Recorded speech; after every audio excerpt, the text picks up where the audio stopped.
Hello नमस्ते साथीहरू, फेरि पनि स्वागत छ है मेरो भिडियोमा। साथीहरू, आज पनि म फेरि घुम्न भनेर बाहिर निस्केको छु, किनभने आज पनि मेरो बिदा रहेको छ। तपाईहरुलाई थाहै छ, दुबईमा सेक्युरिटी ड्युटी गर्नलाई निकै गाह्रो हुन्छ, त्यसमाथि पनि छुट्टी पाइँदैन। तर मैले आज फेरि दोस्रो छुट्टी पाइरहेको छु, त्यसैले आज म फेरि यो दुबईको निकै नै फेमस ठाउँ जुमेरा भन्ने एरियातिर म फेरि घुम्न आएको छु। देख्न सक्नुहुन्छ यो ठुला बिल्डिङहरू, एकदमै भयङ्कर ठुला बिल्डिङहरू हेर्नुहोस् त।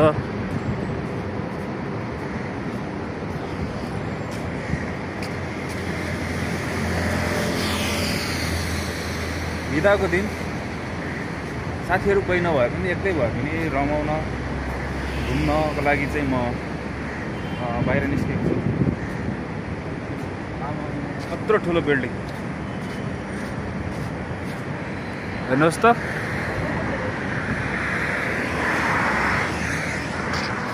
दुबई मान्छेहरू युरोप भन्छ नि है, युरोप भन्दा कुनै कमी छैन दुबई। साथीहरू, यो मेरो चाहिँ दोस्रो घुमाइ हो। मलाई अलिकति डर लाग्छ बाहिर अपोजिट मानिसहरूको भिडियो खिच्नलाई चाहिँ, किनकि म कहिले पनि त्यसरी चाहिँ अर्काको भिडियो चाहिँ खिचेको छैन।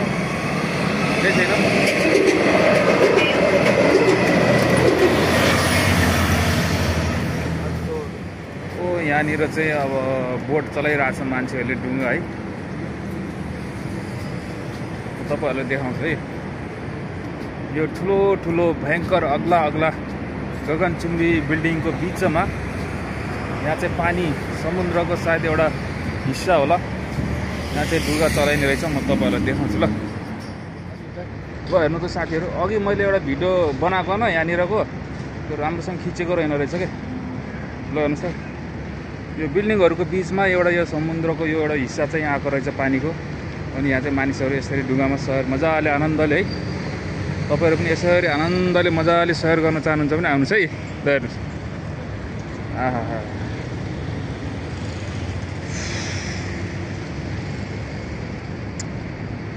यो हो नि त घुमाइ। अब त्यो डुङ्गा चढ्न नपाए नि मजाले हेर्न त पाइयो, भिडियो फोटो खिच्न त पाइएछ होइन।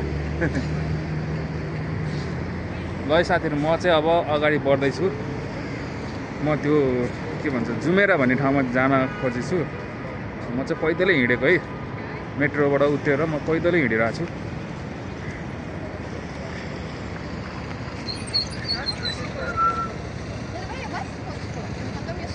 सरी, ओ त्यहाँनिर हेर्नु त एउटा म्याडम चाहिँ बारदालीमा घाम तापिराख्नु भएको छ है। यता पनि ट्रेन, यता पनि मेट्रो ट्रेन। मेरो मोबाइल चाहिँ गतिलो छैन कि है, खिच्दाखेरि हल्लिने गर्छ। यो मेट्रो चाहिँ यताबाट आउँछ है, मेट्रो खिच्छु म। यो नेपालीहरू आयो।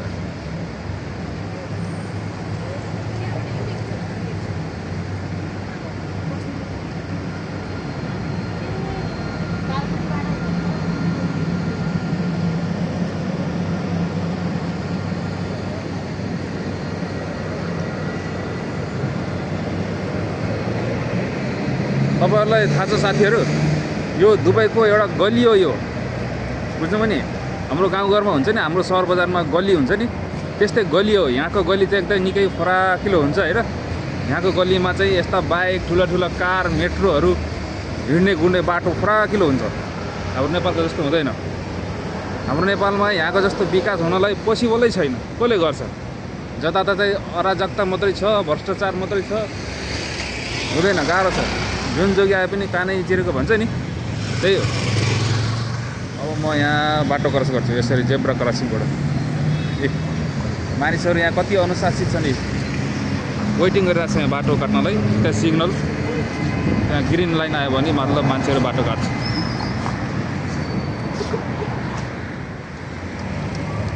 ल एउटाले त यो ग्रिन लाइट नबोलिकनै बाटो काट्दियो।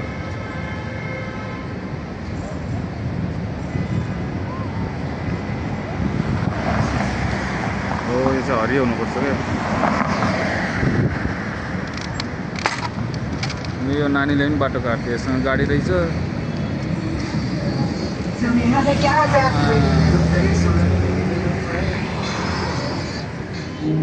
बल्ल बत्ती बोला अब चाहिँ म नि बाटो काट्न थालेँ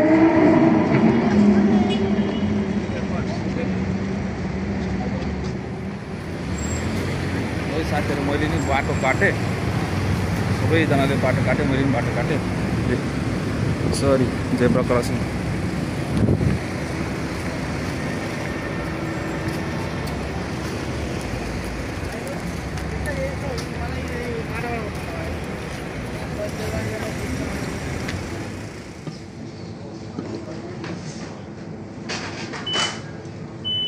साथीहरू यहाँनिर एउटा सानो ग्रोसरी रहेछ यो जतिर अगाडि जाने क्रममा मैले चाहिँ एउटा यो स्प्राइट किनेँ होइन अलि क्यास लाग्यो जस्तो पनि भयो केही खाउँ जस्तो लाग्यो त्यही भएर स्प्राइट किनेँ यो ठाउँमा चाहिँ अलिकति एक्सपेन्सिभ हुने रहेछ है 20-25 त्यो के भन्छ हलालाई के हो त्यो चाहिँ अलिकति बढी नै हुँदो रहेछ अरू लोकल ग्रोसरीमा भन्दा केही छैन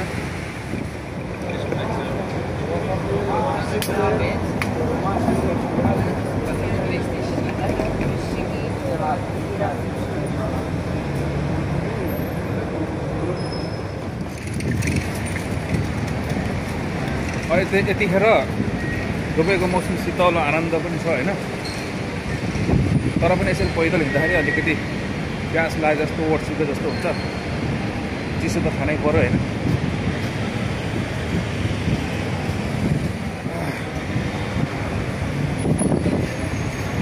मान्छेहरूको आवाजावत निकै भइरहेको छ निकै बाक्लो छ तर पनि मान्छेहरूको मैले फोटो भिडियो लिएको छैन गाली खाने काम चाहिँ म गर्दिनँ होइन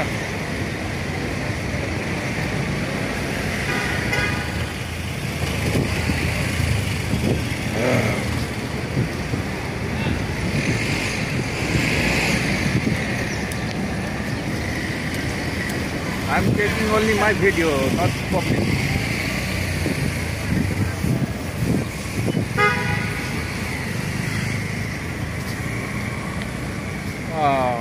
ल अलिकति राम्रो अलि सेन्टर पोइन्टमा आए जस्तो लाग्छ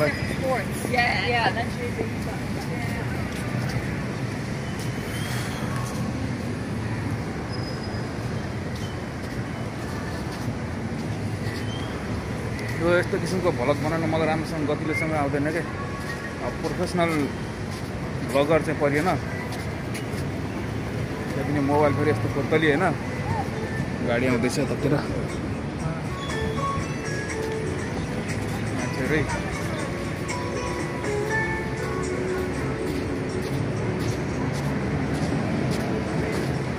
यताबाट कता जाने हो खै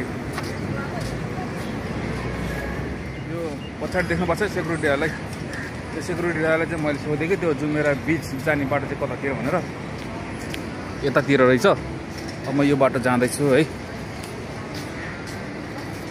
सब मान्छेहरू यहाँ एकदम फरेनरहरू मात्रै म्याक्सिमम फरेनरहरू मात्रै घुम्न आउँछ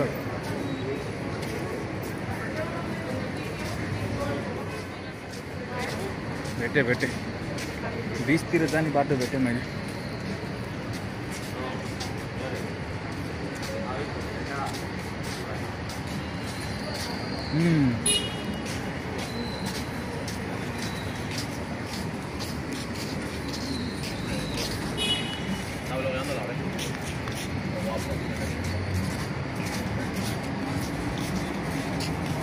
बाहिरको सिन भन्दा पनि मैले आफ्नो मात्रै भिडियो बनाइरहेको छु क्या है के गर्ने अब म तपाईँहरूलाई देख्नु चाहिँ अब म मेन ठाउँमा आइसकेँ अब पहिले यो हाम्रो नेपालमा भन्छ चर्के पिङ हो त्यस्तै पिङ मैले देखिसकेको छु अब म त्यसको भिडियो बनाउँछु है साथी है म आइसकेँ हेर्नु त चर्के पिङ दुबईको चर्के पिङ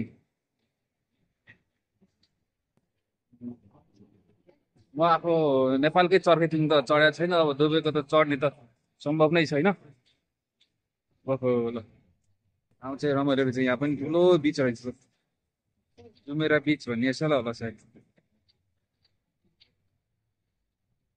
हुन त कतिपय नेपालीहरू यतातिर आउनुहुन्छ होला, घुम्नुहुन्छ होला, उहाँलाई अलरेडी पहिले नै थाहा छ होला होइन।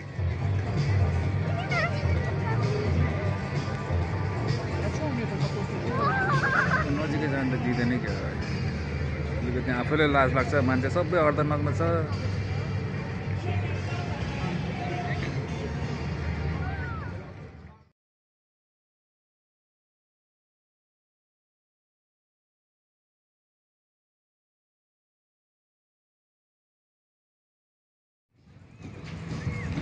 तपाईँले खाएको फोहोरहरू चाहिँ यहाँ फ्याँक्न मिल्दो रहेछ, क्यान्स।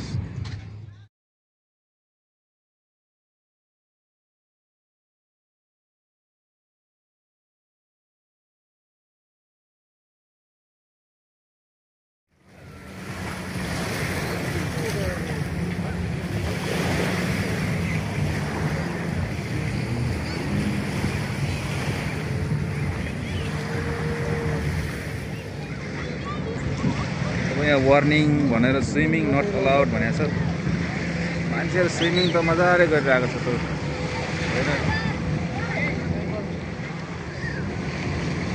हाम्रो साथीहरू यो देख्नु भएको थियो कतै,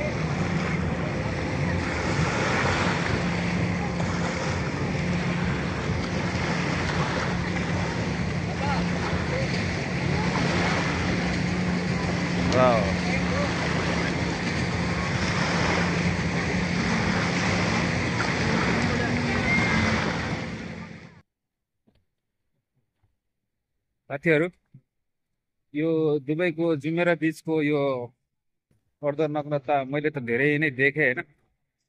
सायद भिडियोमा पनि अलिकति आयो होला, तर यसरी अर्काको अर्धनग्नता भिडियो चाहिँ राख्नु चाहिँ राम्रो हुँदैन। त्यसैले मैले कतिपय भिडियोहरूलाई चाहिँ कट आउट गरेर हटाएको छु है। म यो दुबई घुम्दै गर्दा क्या मेरो दिमागमा फ्याट यो विकास डेभलपमेन्टको कुरा आउँछ क्या मेरो दिमागमा।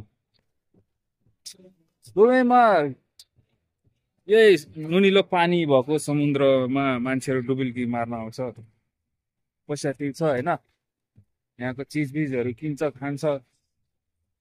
एक किसिमले टुरिज्म पनि फस्टाइरहेको छ दुबईको होइन, टुरिज्म सेक्टर।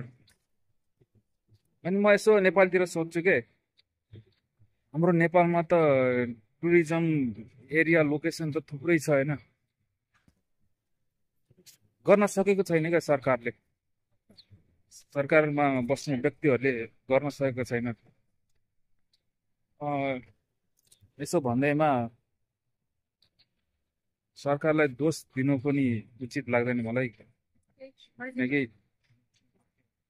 दोष हाम्रै हो। सरकारमा ती व्यक्तिहरूलाई पुर्याउनु पर्छ जसले चाहिँ एउटा राम्रो एजेन्डा बोकेको हुन्छ, राम्रो एजेन्डा लिएर आएको हुन्छ जनतामा चाहिँ होइन। हामी चाहिँ सरकारमा चाहिँ त्यस्ता व्यक्तिलाई पुर्याउँछौँ जो चाहिँ भ्रष्टाचार छ होइन, आफ्नो मात्रै दुनो सजाउने त्यस्तो किसिमको मान्छेलाई चाहिँ त्यहाँ पुर्याउँछ हामीले। अनि त्यस्तो मान्छेबाट हामीले आश गर्छौँ कि हाम्रो देश चाहिँ विकसित होस् भनेर। कसरी हुन्छ? हुँदै हुँदैन। तर देश विकास गर्नको निम्ति राजस्व असुलेर मात्रै हुँदैन होइन, जनतालाई रोजगारी पनि प्रदान गर्न सक्नुपर्छ, रोजगारीको बाटोहरू खुलाउनु पर्छ होइन। त्यसको लागि उद्योग कल कारखाना सामानहरू एक्सपोर्ट गर्न सक्नुपर्छ। त्यो नै छैन हाम्रो देशमा, त्यसबारे कसैले सोच्दैन। भएको नेचुरल रिसोर्स जे पनि छ हाम्रो नेपालको त्यो चाहिँ कसरी प्रयोग गर्ने भन्नेमा ध्यानै जाँदैन। अनि हुन्छ कसरी? राजस्व असुल्न खोजेर मात्रै भने जनताले तिर्न त तिर्छ राजस्व, अब जसो तसो गरेर वैदेशिक रोजगारमा आउँछ, गल्फ कन्ट्रीहरूमा आउँछ, काम गर्छ, तिरिरहेछ, तिर्छ। तर सधैँ त्यसकै भरमा परेर त भएन नि त होइन नेपाल। त्यसैले आफ्नै खुट्टामा उभिनलाई चाहिँ नेपालले आफ्नै तरिकाले गर्नुपर्छ। त्यो तरिका भनेको मलाई के लाग्छ भने नेपालमा एउटा धार्मिक धार्मिक धरोहर भएको जस्तो हिन्दू धर्मको छ नि विभिन्न मठ मन्दिरहरू, बुद्धिस्टको विभिन्न चैत्य गुम्बाहरू होइन, यी दुई चिज घुम्न आउनेहरू पनि निकै छ क्या नेपालमा। यो कुरालाई फस्टाउन पर्यो भनेदेखि, फस्टायो भने राम्रो इन्कम हुन्छ, नेपालले राम्रो इन्कम गर्न सक्छ। त्यस्तै अब अरू अब छ नेपालमा डाँडाकाँडा पहाड हरियाली माउन्टेन छ होइन, त्यसलाई पनि परिवर्तन गर्न सक्यो भने हुन्छ त, नहुने होइन। बाँकी कुरा भनेको टेक्नोलोजीको कुराहरू भनेको त्यो बिस्तारै बिस्तारै आफ्नो जनतालाई एजुकेसन बनाउनु पर्यो, त्यस्तै ठाउँमा पुर्याउन सक्नु पर्यो, गर्छ त नि सरकार। त्यस्तो किसिमको भिजन भएको कोही पनि आउँदैन सरकारमा। आयो भने सबै मेरो मान्छेलाई यो पोस्टमा, उसको मान्छेलाई यो पोस्टमा, मेरो कार्यकर्तालाई यो ठेक्का त्यो ठेक्का भन्नेमै त्यही प्लानमै उनीहरूको के अरे समय जान्छ। अनि फेरि अर्को पार्टी आउँछ, उसले चाहिँ उसको सत्ता ढाल्नलाई विभिन्न नाटकबाजी गर्छ, उसको सत्ता ढाल्छ, फेरि ऊ आउँछ। त्यस्तै खेल भइरहेको छ। यसरी कहिले पनि डेभलप हुँदैन, कुनै कन्ट्री पनि डेभलप हुँदैन। हुन त म एउटा नर्मल साधारण मान्छे हो होइन, मैले यसरी नेपालको परिकल्पना गरेको चाहिँ अब सायद ठिक होइन होला। मभन्दा कति एजुकेटेड एकदमै अनुभवी मानिसहरू राजनीतिमा लागिराख्नु भएको छ। तर मलाई के लाग्छ भने जति पनि गल्फ कन्ट्रीमा आउनुहुन्छ नि नेपाली दाजुभाइहरू, उहाँहरूलाई थाहा छ के, उहाँहरूलाई थाहा छ डेभलपमेन्ट भनेको के हो, विकास भनेको के हो। सायद ती नेपालका नेताहरूलाई थाहा छैन होला। त्योभन्दा बढी चाहिँ गल्फ कन्ट्रीमा आउने नेपाली दाजुभाइ दिदीबहिनीहरूलाई चाहिँ थाहा छ क्या, कसरी हुँदो रहेछ, कुन तरिकाले हुँदो रहेछ भन्ने कुरो उहाँहरूलाई थाहा छ राम्रोसँग। तर हामीले भनेको हाम्रो सुझाव सल्लाह कहाँ सुन्छ र, कसले सुन्छ र होइन। म त सरकारमा आउने जो कहिला पनि भन्छु, गर यार गर, नेपालको विकास गर यार, खालि कार्यकर्तालाई मात्रै पाल्ने काम नगर। साँच्ची हो, एक दिन नेपालमा फेरि एउटा यस्तो ठुलो किसिमको विद्रोह उत्पन्न हुन्छ जसलाई चाहिँ कसैले पनि थ्याक्न सक्दैन। फेरि के गर्ने त, मान्छे के भुकमरी भएर बसिराख्ने, सधैँभरि पीडित भएर बसिराख्ने होइन नि होइन, गाह्रो हुन्छ नि।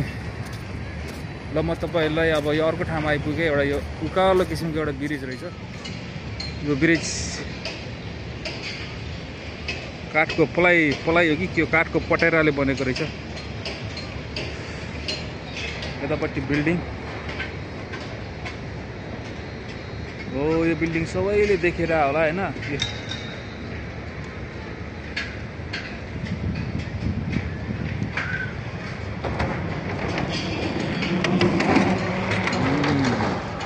चाहिँ एउटा पुल रहेछ है, यो पुल हो, यतातिर जाने पुल,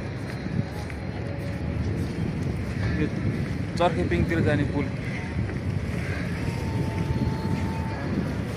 म चाहिँ अब त्यतैतिर जाँदैछु, त्यतातिर के छ हेरौँ न है।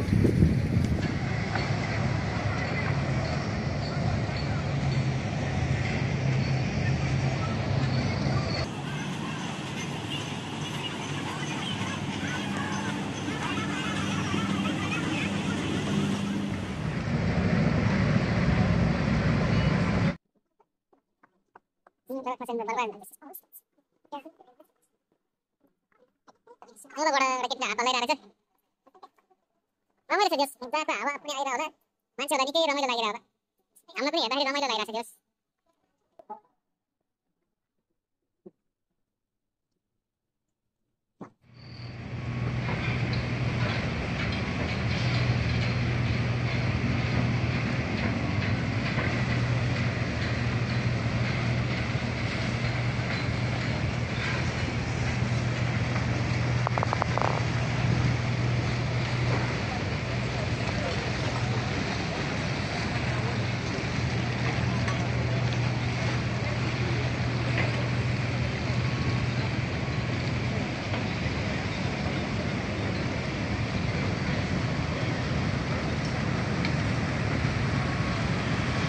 मान्छेहरू त्यही नास्ता पानी गरिरहेछ, हात हल्लाइरहेछ है। मजा छ, रमाइलो छ। यता आइपुग्यो।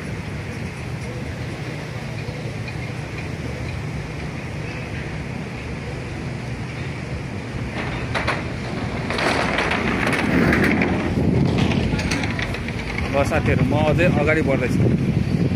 म चाहिँ त्यो चर्के पिङनिर पुगो भनेको त्यो हेर्दा हेर्दा जति नजिक हो त्यति ठुलो ठुलो देखिन्छ, त्यहाँसम्म पुग्नै सकिँदैन क्या।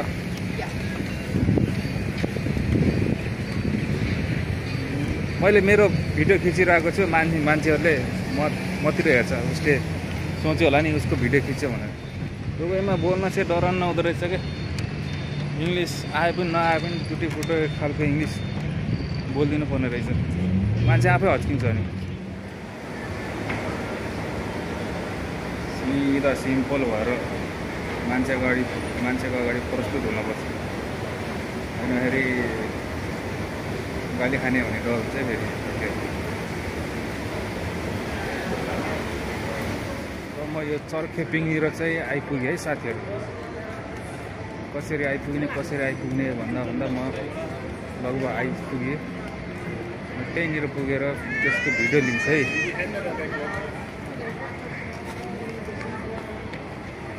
मान्छेहरू आफै तर्किन्छ, मेरो भिडियो लिएको छ कि भने आफै तर्किन्छ। मैले उनीहरूको भिडियो लिएकै छैन, मैले आफ्नो भिडियो लिएको छु। म त बस एउटा पार्टिकुलर लोकेसन मात्रै देखाउने हो।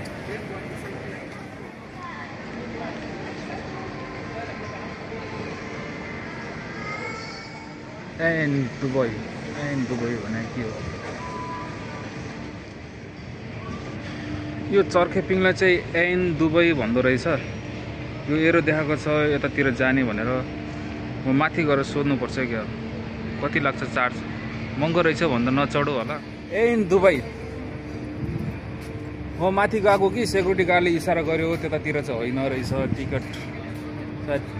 टिकट काट्ने यतातिर होला। म यतातिर अगाडि बढ्दैछु। टिकट्स लेखेको छ यहाँनिर, सायद होला है।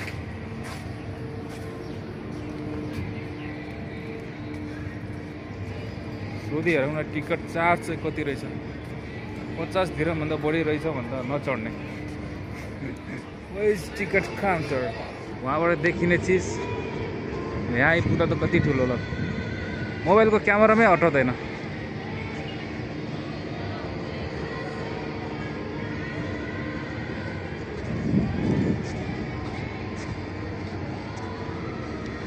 टिकट काउन्टर चाहिँ मैले अझै भेटिनँ है। साथीहरू, मैले सोधेँ यो एन दुबई चढ्नलाई घुम्नलाई टिकट प्राइस भनेको 145 दिरहम रहेछ। म नचढ्ने भइगयो। अब यहाँ आउँदै यसो घुम्ने होइन, घुम्ने कार्यक्रम सकिन्छ, फोटो भिडियो खिच्ने कार्यक्रम पनि सकिन्छ। त्यसपछि म चाहिँ आफ्नो गन्तव्यतिर, आफ्नो घरतिर, रुमतिर लाग्छु म। ल साथीहरू, अब बेलुका हुन पनि लागिसक्यो, अँधेरो जस्तो पनि हुन लागिसकेको छ।